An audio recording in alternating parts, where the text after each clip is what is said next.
Meet Tipu Sultan, the awesome high-tech nemesis feared by the British, admired by many as a freedom fighter, denounced by others as a ruthless ruler. This is the story of Tipu Sultan, the Tiger of Mysore, one of the last powerful Indian kings to seriously challenge the growing might of the British East India Company. All of it in just 5 minutes. Tipu Sultan was born in 1750 in Devanahalli, near modern-day Bengaluru. He was the eldest son of Hyder Ali, a soldier who rose to become the ruler of the Kingdom of Mysore in South India. Tipu grew up in a world of warfare and politics. From a young age, he accompanied his father on campaigns, learned to ride, fight, and command troops. When Hyder Ali died in 1782 in the middle of a war against the British, Tipu inherited not just a throne, but a struggle. He became the Sultan of Mysore, determined to protect his kingdom and push back the British. Tipu Sultan was not just a warrior, he was also a reformer. He tried to modernize his army, he improved revenue collection, he encouraged trade with foreign powers. He introduced new coinage and weights and measures. He is especially remembered for using iron-cased rockets in war, one of the earliest effective military rocket systems in the world. These rockets would later inspire British designs. Tipu also built strong ties with France, hoping that French support and technology would help Mysore stand against the British. Because of his courage in battle and his symbol, the tiger, the British came to call him the Tiger of Mysore. Tipu Sultan's reign is closely linked to the Anglo-Mysore Wars, a series of conflicts between Mysore and the British East India Company, often involving other Indian powers like the Marathas and the Nizam of Hyderabad.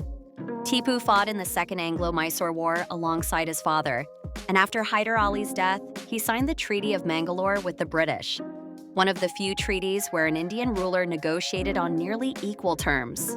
But peace didn't last. In the Third Anglo-Mysore War, late 1780s, early 1790s, a powerful alliance formed against him: the British, the Marathas, and the Nizam. Outnumbered, Tipu was eventually forced to sign a harsh treaty. He had to give up large territories, pay a huge indemnity, and send 2 of his young sons as hostages to the British until payments were complete. Despite this humiliation, Tipu continued to rebuild his strength and looked for ways to strike back. The final showdown came in the Fourth Anglo-Mysore War in 1799. Tipu's efforts to ally again with France worried the British. Combined with long-standing rivalries, this pushed them to act. A large British-led force, including troops from allied Indian states, marched towards Seringapatam, Tipu's capital on the river Kaveri. The siege was intense. British and allied troops attacked the fort's defenses. Tipu fought desperately to defend his city, moving from point to point, encouraging his soldiers. On 4 May 1799, during the final assault on Seringapatam, Tipu Sultan was killed near one of the gates while resisting the invaders. When his body was found, he was still armed, still in the thick of battle. With his death, the Kingdom of Mysore fell under British control and the power of independent Mysore was effectively broken. Tipu Sultan's legacy is deeply debated. To many, especially in modern India, he is remembered as a resistor of British expansion, a ruler who refused to become a puppet, and a symbol of early anti-colonial struggle. To others, he is criticized for harsh treatment of some communities, forced conversions and destruction in certain regions, and a strict, sometimes brutal style of rule. Like many powerful rulers, his image depends on who is telling the story.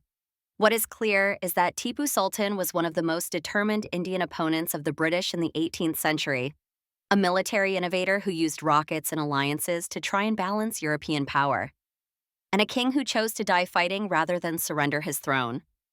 Tipu Sultan, the Tiger of Mysore, left behind a legacy of courage, controversy, and resistance. His story marks an important chapter in the long struggle between Indian kingdoms and the expanding British Empire. If you enjoyed this 5-minute history, like, subscribe, and tell me in the comments.